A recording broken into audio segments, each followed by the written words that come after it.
Hello everyone, আমি দিশা নতুন একটা ইনফরমেটিভ ভিডিও নিয়ে চলে এসেছি।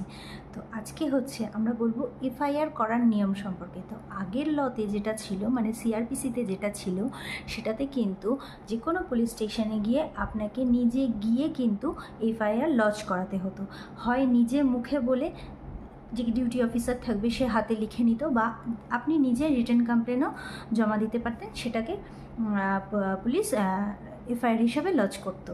তো এখন কিন্তু নতুন বিএনএসএসে কিন্তু বলে দিয়েছে পরিষ্কারভাবে যে কোনো ইলেকট্রনিক্স মোডেও কিন্তু আপনি এফআইআর করতে পারবেন, থানাতে না গিয়ে, কোনো পুলিশ স্টেশনে না গিয়ে। তো সেটা কিভাবে করবেন চলুন শর্টসের মাধ্যমে একটু জেনে নেওয়া যাক।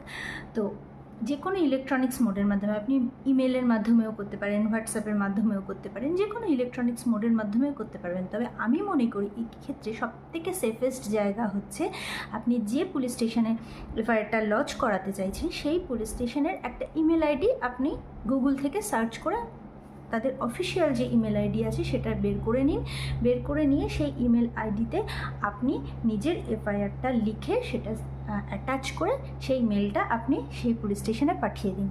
তো এক্ষেত্রে কিন্তু একটা লিমিটেশনও রয়েছে, সেই লিমিটেশনটাও আমি বলে দিই। সেই লিমিটেশনটা হচ্ছে, আপনি যেদিনকে মেল করছেন সেদিন থেকে কিন্তু 3 দিনের মধ্যে, উইদিন 72 আওয়ার্স, মানে 3 দিনের মধ্যে কিন্তু আপনাকে নিজে গিয়ে কিন্তু সেটাতে সই করতে হবে। সই না করলে কিন্তু পুলিশ স্টেশন সেটাকে লিগাল বলে, মানে আপনি পাঠিয়েছেন বা এফআইআর হিসেবে কিন্তু সেটাকে ট্রিট করবে না। তো এছাড়াও আরও 3টে বড় বড় চেঞ্জেস আসছে, আমি নেক্সট ভিডিওতে বলছি।